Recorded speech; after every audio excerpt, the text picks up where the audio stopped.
Welcome to the Resilient Relationships Talkshow with Drs. Christian and Caroline Heim. We discuss the science of relationships and give you evidence-based techniques to help your relationship thrive. Hello, I'm Dr. Christian Heim, psychiatrist. And hello, I'm Dr. Caroline Heim, Associate Professor, and welcome to episode number 12 of our Resilient Relationships Talkshow. Welcome. And today, Caroline, what are we talking about?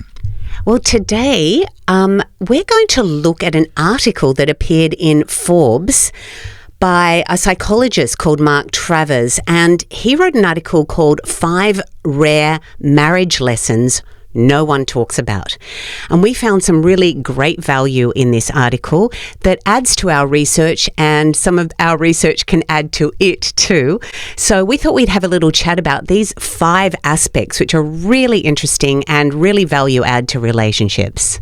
Okay, so great article. I really enjoyed this article. And of course, I got excited because what this psychologist did was quote our research, but then just change it in a way to make it really practical and really applicable to people out there. So as usual, today we're going to have some stories, we're going to have some science, we're going to have some tips, some techniques, and we'll probably have some fun along the way. Most definitely. Okay, so is there anything more you want to say about the article? Yes, so look, we were attracted to it firstly because it quoted us, and okay, sort of that sounds great, but there are some really insightful things about this particular article. Firstly, the psychologist had thought about these things a lot because we live in a world that packages things like 5 tips, 10 suggestions, whatever, and it makes it sound as though a relationship is such an easy thing to do. But Mark Travers doesn't do that. He hits us with a hard reality. He hits us gently with a hard reality that, you know what? It's not all bed and roses. There are going to be some painful things along the way because, you know what? That's what life is about. And the other thing that he does is he packages really good evidence into tips and suggestions that we can actually use to make a difference. And so I walked away from this article going, yeah, good stuff. I can actually apply some of that. Yeah, and I like it when you talked about, you know, all of these articles say 5 tips and 1 thing, and it sounds like, oh, look, if you just do these things, it's all going to be fine. But, you know, we live in such a soundbite culture that says, okay, just give me this. This is what's going to make my marriage or my relationship work. Yeah, and we may as well talk about this because this is a problem with the science. Science is still science, but we need to package it in a way that it gets to people. And there's a balance between keeping the science and making it sound glamorous so that people are attracted to it. And I think Mark Travers has found that balance really good by sort of saying, you know, here's some real lessons, listen to them, and he gives us hope, but he gives us hard truths as well.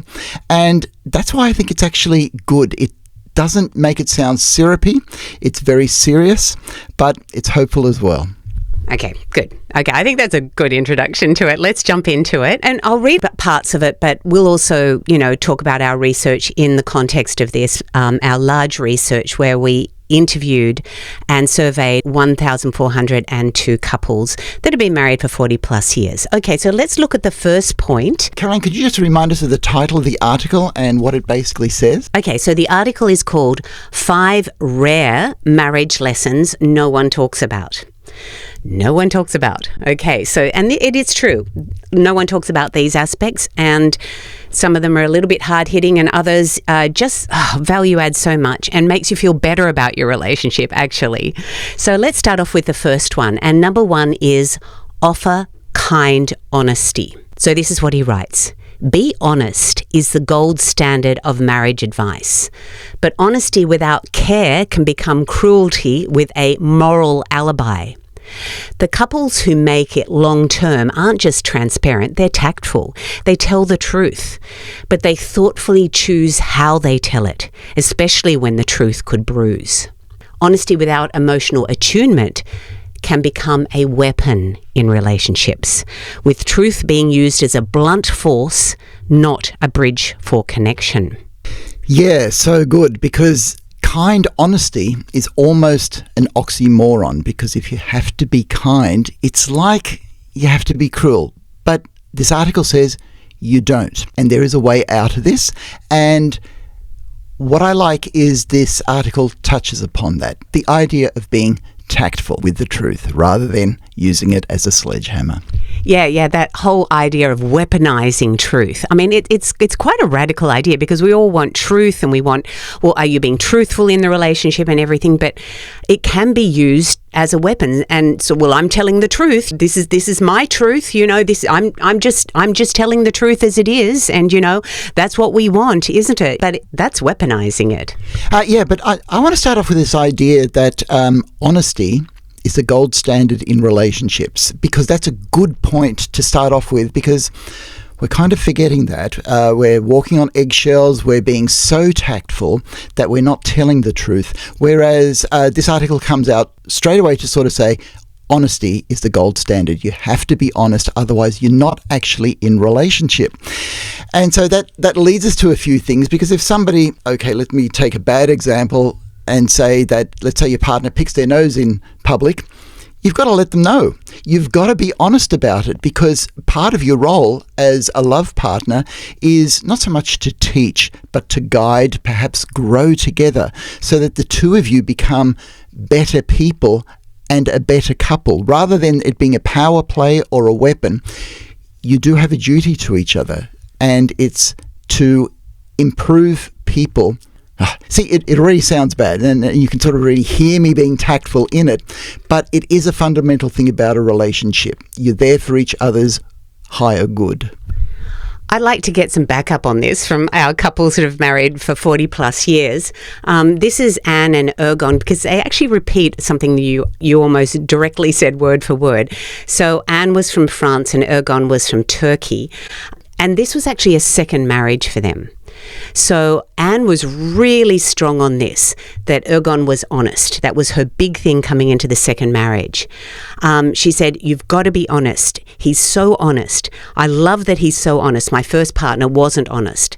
And then she said, because if you don't have honesty, you don't have trust, and then you don't have anything.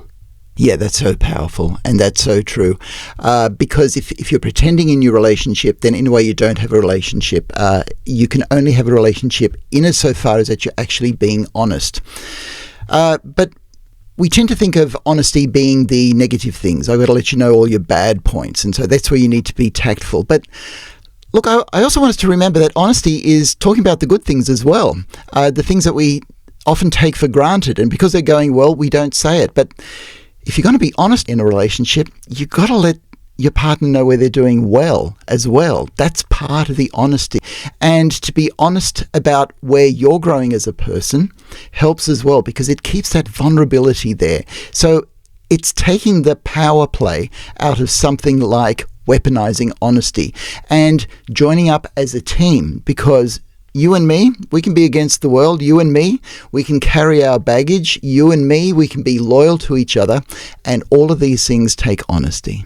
Yeah, and I liked it that you said started talking about a power play, because if people in relationships are really competitive with each other, well, I might like this about you and I might want to be honest, but I'm going to keep that for another time, or I'm not even going to tell you that, because, that might give you an up over me, and relationships can get very competitive with that. And then it becomes a pride thing, and so many things come into it. So I'll just keep that for another time. I won't tell my partner that, because that'll give them an advantage or something. And I have seen relationships that can get competitive like this. Oh yeah. Relationships can get very competitive. But here we're talking about personality traits. Like, if people are just competitive, it's no use saying to them, don't be competitive. And so the analogy that I like to use when I'm working with partners is a tennis match. Now, you can have a very highly competitive tennis match that is still based on mutual trust, mutual pushing for the common good. Or you can have a nasty tennis match where you're out to smash each other. And if your tennis match brings out the best tennis in both of you, that's a good tennis match. It doesn't matter how competitive you are, but if you are nasty out there and you want to beat each other, then that's not a good tennis match. in your relationship. So we're talking about how to play tennis rather than trying to stop being competitive. Yeah, no, I like that. I do want to talk more about honesty itself, as you said, and I'm really interested in a psychiatrist's perspective on this, because sometimes we're not really honest with ourselves and we don't even know parts of ourselves. So my question for you is, do you need to know yourself really well to be that honest with your partner? Okay, this is actually a really good point, because in a way, one of the assumptions we make in a marriage or a partnership is that people know each other and then they're honest with their partner about themselves. But let's face it, we don't actually know ourselves. And so in a long-term relationship, honesty is growing as yourself and actually getting to know yourself in the presence of your partner.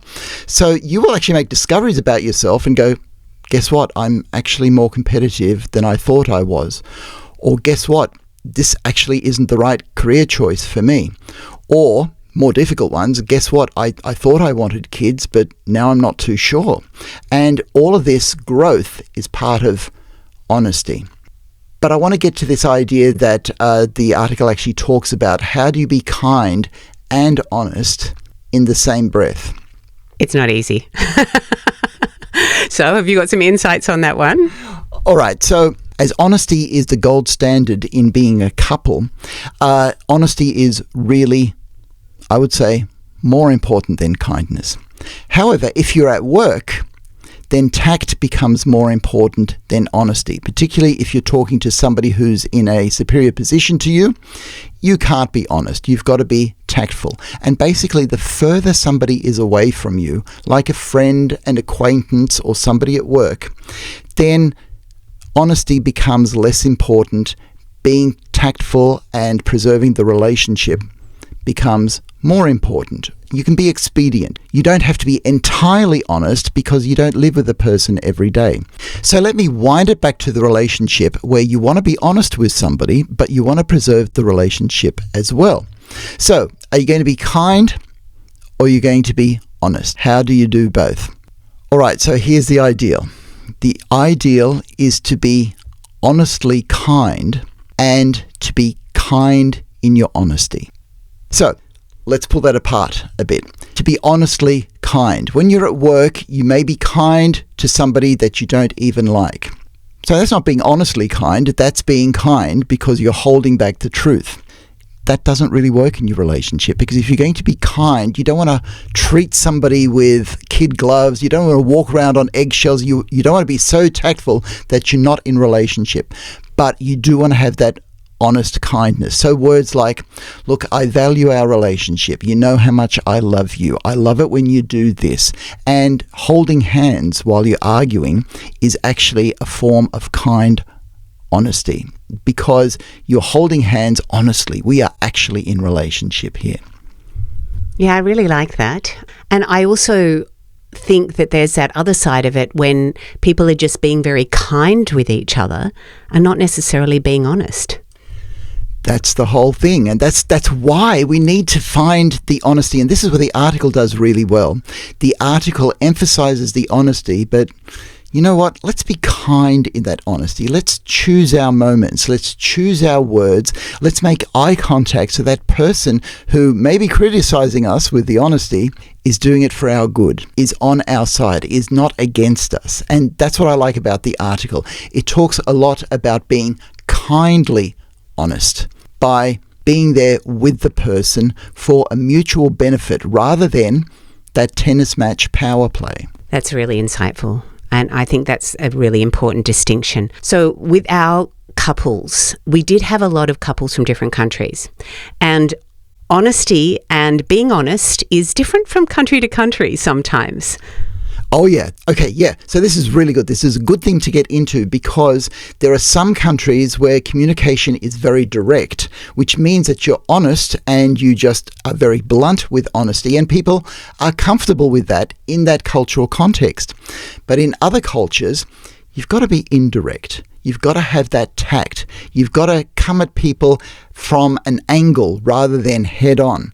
And that's what people are more comfortable with in those sort of countries.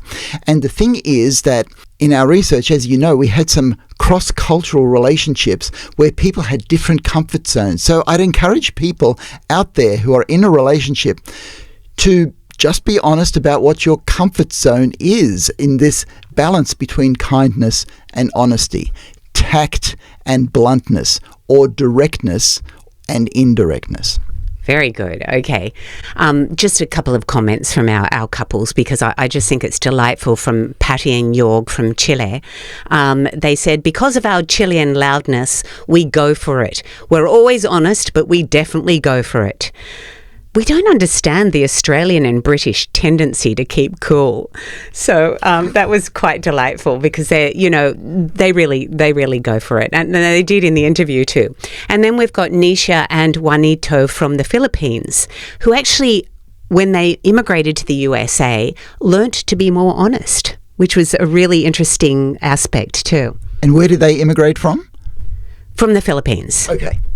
And how did they learn that honesty? Well, they were a bit affronted by it. They were used to one cultural standard, and you don't always say what you mean, and it's inferred or whatever. I don't know what their cultural rules are exactly, of course, in the Philippines. But they said they just were quite affronted even by the American honesty, but then they learnt that it was actually a good thing. Okay, so I'm going to generalize that a little bit more, because it's not just cultural differences and country differences. There are differences from state to state. There are differences from being in a dense city to out in the country where people have more space, because basically the more rural the area, the more indirect you are. Whereas when you're rubbing up against people in crowded cities, you tend to be more direct. And then there are some families that are more direct than others. So when we say culture, it's not just ethnicity. It's a whole lot of cultural things that make you. And I suppose the take-home message is just to be aware of it and to talk about it kindly but honestly. That's a great place to finish with that point. Let's move on to the next one. The next rare lesson that people don't talk about. In number 2 is create strategies for conflict as a team. And Travis goes on to say, even the happiest couples can have disagreements. What sets them apart is how they fight. Rather than letting arguments spiral, they put mechanisms in place to protect the relationship. These aren't one-size-fits-all rules. They're co-created, shaped over time, and refined through experiences. And this is where the psychologist quotes our article in our 2024 study published in Contemporary Family Therapy. We introduced Dr. Caroline and Christian Heim introduced the idea of jointly negotiated conflict resolution strategies. That's a mouthful. We call it JNCRs. And of course, they're drawn from over 1,000 individuals with 40 plus years of marriage under their belts from 48 countries. And this idea of jointly negotiating conflict resolution strategies and also having put things in place beforehand and having the way that you do arguing. We've talked about this in another podcast, but it's certainly worth touching on again. Yeah, let's just touch upon that again. That basically our premise is that over time, couples who have been together, they get to know each other. They have to rub up against each other on a day-to-day basis. And one way or the other, and this tends to happen unconsciously, they figure out what works. You end up becoming an expert in your partner. And things that were so abrasive early on, you kind of find a way around. And in our study, we asked people to articulate what they actually did. And some were able to articulate what actually went on and how they worked from going from arguments that were full of anger and energy to, can we just sit down and talk about this? Or there would be one partner that would say a word to remind the other person who was losing their temper. Or somebody who listened to what the other person needed and found that actually worked, so they did more of that. And so rather than a one-size-fits-all and to have a rule, this is how you argue or this is how you handle things, it's recognizing that couples become experts in their own situation, and that different things work for different people. Yeah, so that's important. And what we also touch on is that, they've been modelled different kinds of conflict resolution styles, and you're bringing that into a marriage and having conversations about that beforehand, and then working a middle ground that works for the couple is always good. So I love it that he approaches it talking about strategies for conflict, not when you're in the conflict, but strategies for when you're going to have conflict in the marriage. And every relationship does. Yeah, so we're not going to spend too much time on this one because we've got a separate podcast on it. But this is where the psychologist Mark Travers did really well, because he took our paper and, look, we were researchers in that paper. We had to be scientific. So he had to use the words that the couples used so that we're true to what we found. But what he did was he took our words and he just tweaked them here. He just improved them a little bit here and there, so it's a lot more accessible, so that it makes a bit more sense. So it's not just raw data, so that, like, he talks about avoiding escalation. And that was such a good choice, because conflict is always going to be there and you can't actually avoid conflict itself. But people who tell us that they avoid conflict, what they actually do is that they avoid escalation. They just don't want to get into open warfare about that. And that's the actual strategy. And this is where he added value to what we did and made it accessible for people like you, so that you can see what you can do to handle conflict jointly. Come up with some jointly negotiated conflict resolution strategies, JNCRs. Isn't it just a terrible term? That's a science term, okay? So basically the better term is together coping strategies. Yeah, I like that more too. Okay, let's go on to the next one, which is number 3, which is your partner will never meet every need. And this is sort of the crux of it. At some point, most couples arrive at the same realization. Your partner can't be your soulmate, therapist, best friend, financial planner, or emotional anchor all at once. These expectations don't create love, they create pressure. The real shift happens when you stop trying to be two halves completing each other and instead become two whole people choosing to build something together. Now, that first part is where he talked about, you can't be everything to your partner. And Eli Finkel talks about this in his book, The All or Nothing Marriage too. Yeah. And so this is where the psychologist does a lot of good things in this article. Firstly, to articulate, which becomes bleedingly obvious to us all, that your partner can't be everything to you. And that's great work, because that's something that happens in this article. It takes the pressure away from a relationship. And again, we live in a glamorized age where the 10 tips or the 5 suggestions make it look as though you should have the perfect relationship. But you can't. It really is just like Facebook posts. People are showing the good stuff only, and relationships are a whole lot of work as well. So that's where the applause goes, to sort of show that, yep, the person that you're with, as good as they are, will not be absolutely everything to you. That's just a hard truth that we all have to get under our belt. Yeah, and I obviously that's a really great, valid point, but I'd like to take task with the second point that he makes, that the real shift happens when you stop trying to be two halves completing each other and become two whole people choosing to build something together. I think that from the research that we've done, it's not the findings that we had. The majority of the couples talked about joining together more and becoming one brain. For example, Joe and Rob from Scotland and Australia said, "We've got one brain. It's just how we are. Sometimes you've just got to think together as one to get through it." They had an intellectually disabled child, so they had to get through a lot together, and they really needed that joint brain power to get through. Or we had Gaetano and Dorothy from Italy said, through the years you become almost one because you shared these things. So it's that shared experience that builds that world together that is the we-ness, really. Yeah, thanks for that, Caroline. I'm with you on this one, and our evidence shows it that once you introduce a metaphor, which Mark does in this particular article to sort of say this is the way that it should be, you're going to fall short, because our evidence shows that it's horses for courses. It's different rules for different relationships, and different couples see things differently. So in my therapy practice, I've been told that we are definitely two halves that fulfill each other. We're only whole when we're together. I have heard people say we are two great minds living side by side, helping each other on the way up. I've had people say we are definitely separate, and that's the way we like it. I have heard people say he is one, I am one, and 1 + 1 make 1.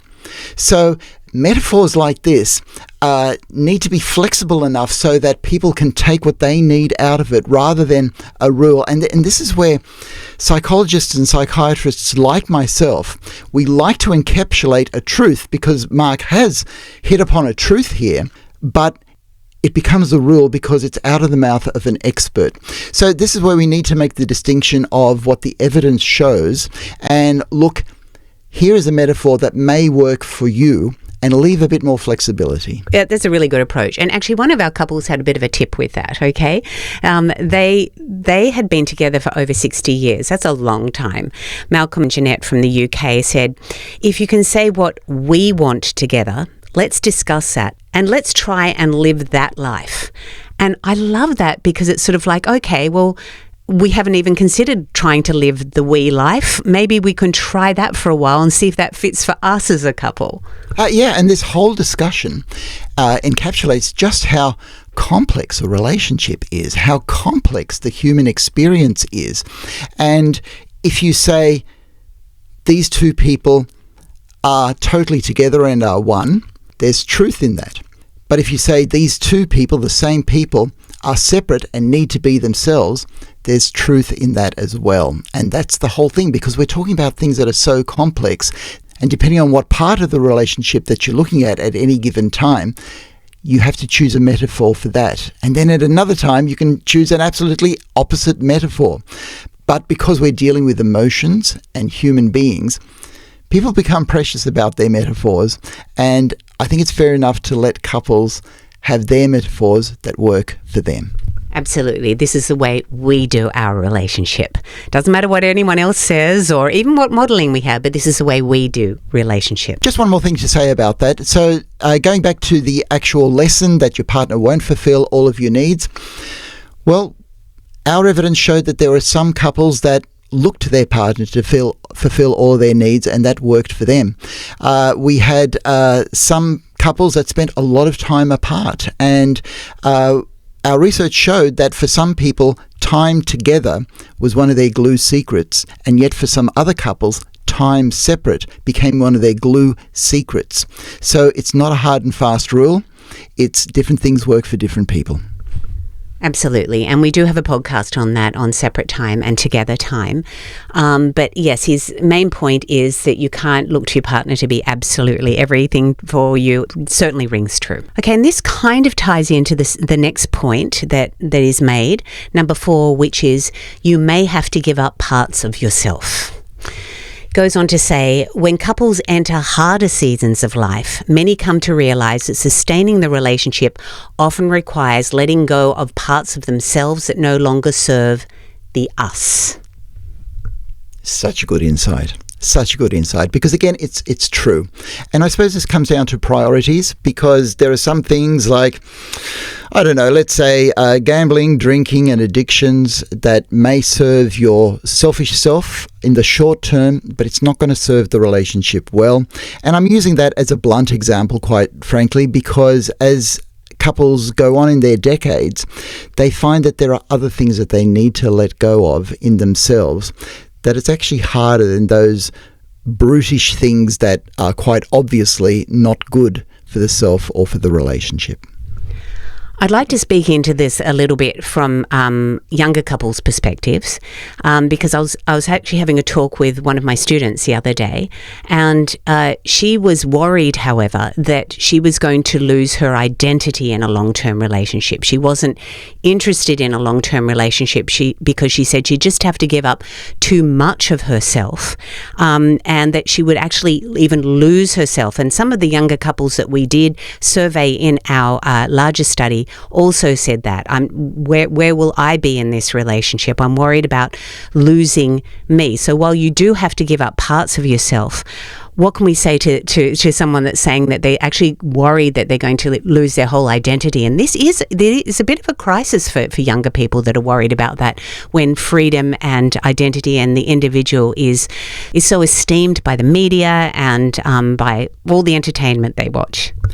So this gets down to the crux of the matter, because superficially it looks as though when you join yourself with another person, there are things that you're not allowed to do, that you're not going to be able to do, you've got less freedom, and that you're giving up parts of yourself. And that's true. But the secret is that when you're with somebody on a day-to-day basis, you actually discover parts of yourself that you otherwise would not have discovered. You're actually allowed to be more of yourself, and you know more of yourself. And scientifically, this is how the brain works. And to explain a very difficult concept, I'm going to take everybody and get them to imagine that you're by yourself on a desert island. But let's say it's a desert island that's got all the modern cons that you want and everything that you ever wanted, and you can do whatever you want. The strange thing is, in that situation, the brain would lose a sense of identity, because although you could do what you wanted, you get no feedback from the environment as to who you actually are. You get to have a lot of fun, but you don't get to share that fun with anybody. You don't have to make any choices, and it's in making choices that you start to find out who you actually are. That takes a bit of explanation. So let's say on your desert island with everything that you want, we put one other person, and you're still going ahead and doing whatever you want, but the other person starts making comments to you. Oh, that was nice. Thanks for that. You know what? You're really kind. I hate it when you do that. And all those interactions give you feedback in who you actually are and what you're doing that is helpful and what you're doing that's not helpful. And through the comments you get from just this one other person, you discover who you actually are. And they discover who they are through you. Now imagine you're in a relationship and you're living with somebody every day. And every day they make some comments that are the same, some comments that are different, and every now and again they'll say something like, you know, I've never noticed that in you, but you're actually very sensitive underneath. And you actually discover yourself through that because somebody else has experienced it and reflected it back to you. So we agree with what the article is saying, that you may have to give up parts of yourself in a relationship, but you also discover parts of yourself in a relationship. And the longer you are in a relationship, the deeper you find things in yourself that sometimes will just blow your mind. That's such a good explanation. I've never really thought about it that way, that it's with the feedback that actually gets you to know yourself more and understand yourself more. But there's also that extra step, isn't there, where when the two of you come together, it actually, and this is what I said to the student, it is actually expands your world. You're actually living in a more expansive world than just inside your mind. It is. It's expansive because you are sharing yourself with somebody else. So a closer example is, imagine you walk into a party and all eyes are away from you. Nobody acknowledges your presence. You actually go through a mini crisis because you're not quite sure if you exist at that time. Now take the example of you walking to a party and everybody turns to you and says hi. And you go, oh my gosh, you're filled with this feeling of existing, of being together with other people, knowing that you actually exist and other people exist. And that's also part of the way the brain knows that it exists, because it exists in the eyes and ears of other people. A little bit of Jean-Paul Sartre thrown in there, I think, a modernized version of that. Oh, yeah, but he was actually right, that it's the way that we look at each other that help us experience ourselves and experience each other. Okay, so that's a lot of food for thought about that desert island and also walking into a party, and such a good explanation. So taking that into the marriage, but we do certainly agree with the article when it says that, you know, you do actually have to give up some parts of yourself, but you gain so much and your world does expand. So if you want to make your relationship really expansive, you go to a desert island together and you enjoy it all together. And then you will both feel that you're really alive and you're really tapping into your own identity. And that's what one of our couples said. Because of all those experiences, it just gets bigger and bigger and bigger. And, it does become the we then, which is lovely. There's another thing that's going on in here, because a lot of the information that we have is based on studies from decades ago, where the idea was that couple relationships tend to decline over time. And we're now finding that that premise is actually wrong. That was based on a whole lot of studies of people who were together who didn't want to be together. But one of the big advantages of living in a society where divorce is relatively easy, it means that couples that are not happy and are heading in the wrong direction have separated, which means the couples that have been together for decades and decades are the ones that are enjoying each other, and they're the ones whose relationships are getting better and better. And that's why more recent evidence shows that the trajectory of a normal relationship is to enjoy yourself more as a relationship goes on, because you're discovering more of yourself. That's such a good segue into the last lesson, rare marriage lesson that no one talks about, and that is you'll mourn the relationship you once had. Mourn, M-O-U-R-N, mourn the relationship you once had. So this is what it says. No one warns you about the grief you could experience in marriage. Even the healthiest couples grieve the loss of earlier phases, the spontaneity of pre-kid freedom, the youth you once shared, the ease of laughter before life got heavier. This grief can take many forms, and naming it is often the first step towards moving through it. Oh yeah, so this is a life lesson for all of us, if you're in a relationship or not. And generally speaking, after you reach the age of about 18 or 20, it's kind of downhill physically. And as older people have let me know, you know what? The wisdom that you get in your 6th, 7th and 8th decade, it's not worth the physical decline. Please give me the physicality back. Give me back that energy. Give me back the vitality. Give me back that joie de vivre that I used to have in my youth. So in a way, we all mourn our youth. In a relationship, however, you get to have fun times when you're young, and you get to mourn that it's not there with you. So it's a real insight, and it just prepares you for when the going gets a little bit tough in your middle and later years. Yeah, and that was the question that a lot of the younger people in our surveys asked. They said, are you still having fun, or is it still going well? What about the sex? What about the good times and all of that? That they wanted to know that they would still be able to sustain this into their long-term marriage, once they've been together 40, 50, 60 years. So that's one thing that we did find out in our surveys, that young couples were actually enjoying their relationship a lot. And perhaps one of the reasons that they might be reticent to commit for the very long term is because they're afraid that they can't sustain that, and they want life to be fun. And I suppose what we found out is that in the long-term relationships, in thriving couples and the flourishing couples that we spoke to, they were still having fun. They were still enjoying each other. In fact, because they were discovering new things in each other and themselves, they still had more fun. Some had medical problems. For some, the sex wasn't as good as it was in their 20s. But for some, the journey was definitely worth it. Yeah, and I'd like to say it was a different kind of fun, obviously, a different kind of fun, and then they'd move. But as the article said, there's different seasons in life, and it's so important to talk about that. I would like to take issue with this question also, because I do believe that there are couples that actually mourn that they didn't have a better relationship earlier on, that they're now, getting to, 20, 30, even 40 years together, when they're going, actually, our relationship is better now. We used to argue so much before. It used to be really tough on our relationship. And, I didn't know you as well, and I couldn't be myself as much. But now, because we've worked through issues and we've been through some adversity or whatever it is together, I can be more myself, and I really love our relationship, and I wish we'd had a bit more of that earlier on. Or it even could be to do with in-law issues that were meddling and trying to pull that relationship apart. So many different reasons. Oh yeah, so here again we've touched upon how complex the human experience is and how complex relationships are, because there is definitely good insight in this lesson that we will mourn the relationship that we used to have. But Caroline's talking about the flip side, the people who mourn that they didn't have earlier what they have now.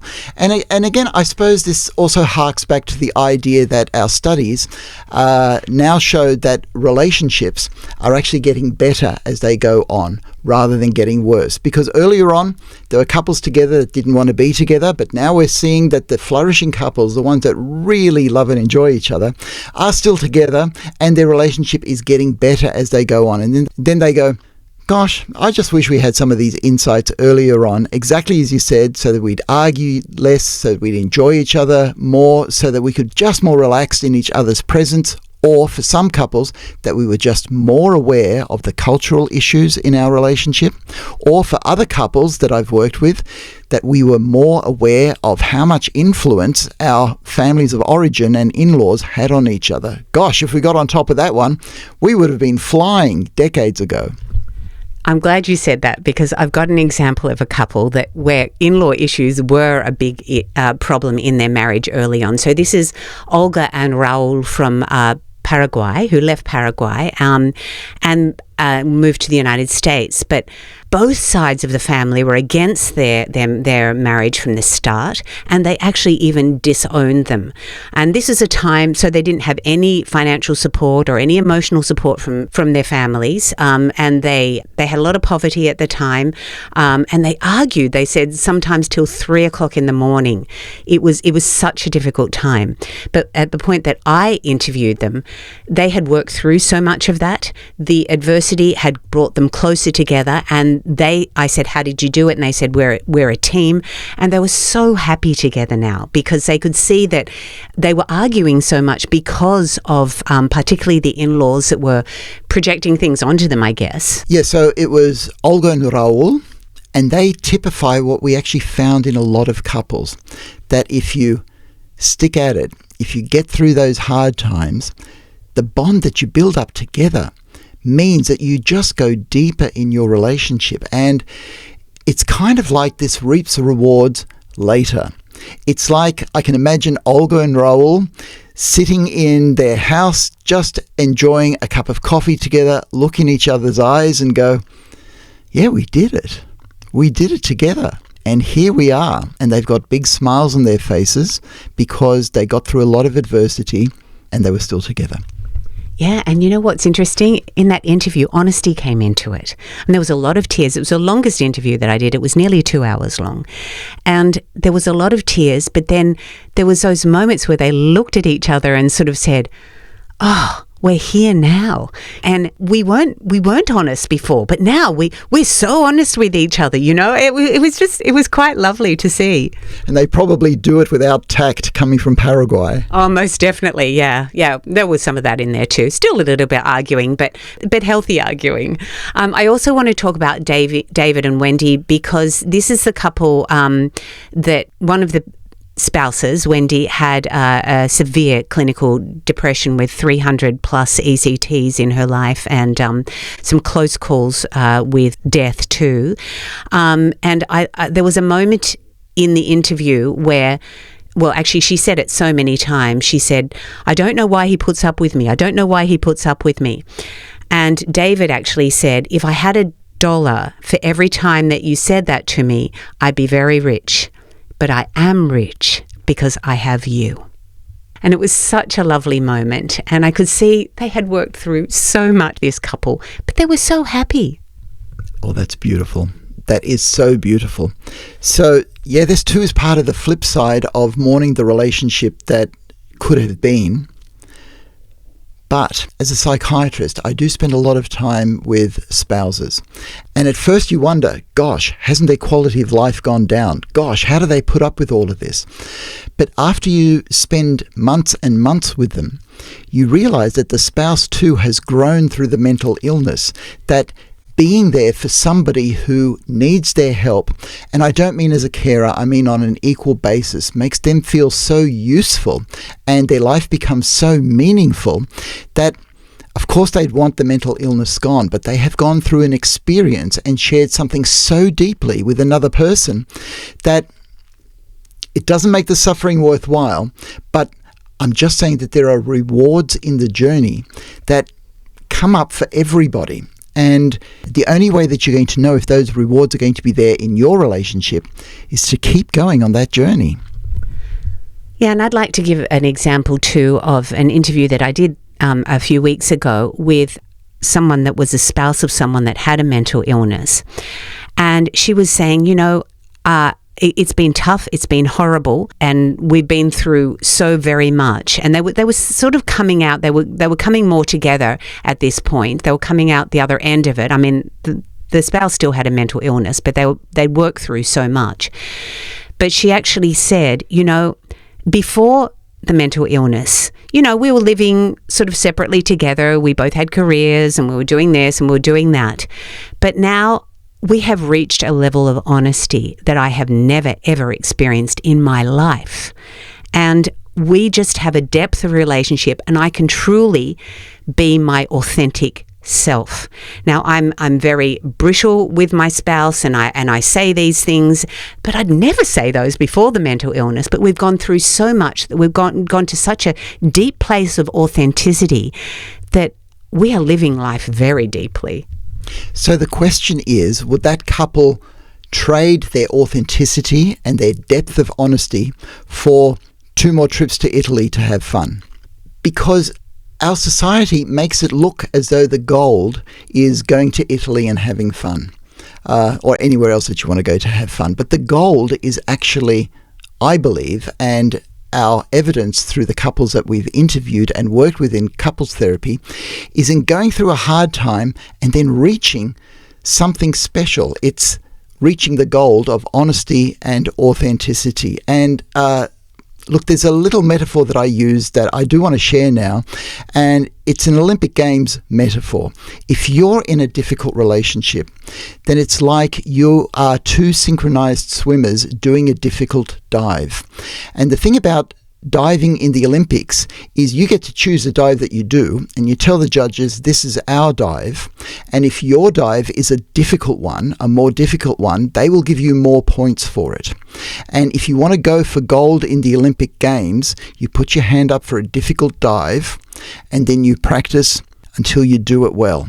So if you have a difficult relationship, if you journey through it, and you're able to get to that stage of honesty and authenticity, like the couple that you just talked about, then perhaps that's where the gold of life really is. I think that's a really good addition that I think that we'd like to add to the rare lessons that no one talks about. That if you go through the adversity and work through it together as a couple and come out on the other side, you get the gold. That's lovely. So now we have 6 rare lessons. We do. Most definitely. Yeah. Okay. Anything that you want to add to finish off, Christian? Look, I just want to add that I was really impressed by this article. Firstly, to link science, because for each of the points he's found good science and he's explained it in a very practical, applicable way. And also for having the insight to come up with 5 lessons that rarely get talked about, and these things need to get talked about. And the thing that I want to add to it is your relationship is your relationship. However your relationship works for you. There's no formula out there. It's not like a trip to Italy or anywhere else. It's a journey. And just like climbing the mountain, the only way that you'll get the exhilaration of getting to the top is when you keep climbing. Okay, so just to summarise, because we get near the end of an hour podcast, we forget some of the aspects. So the aspects for 6 rare marriage lessons no one talks about are: offer kind honesty, create strategies for conflict as a team, your partner will never meet every need, you may have to give up parts of yourself, you'll mourn the relationship you once had, and our addition, you have to continue the journey to get the rewards. Okay, so lots to think about there, lots to take on board. As Christian said, every relationship is different, and there's some things that will be more applicable for your relationship and some for others. But it's a worthwhile journey, and as the article does say, it does take work in areas, and there are things that aren't talked about. So talk about them with your partner. We're just going to finish off there, and I'd like to say our wonderful axiom, which is your relationship is your greatest asset. So nurture it. And if you're interested in reading the article, it is a recently published article in Forbes magazine, and I'll leave a link at the bottom of the description. Looking forward to your company next time. Bye for now.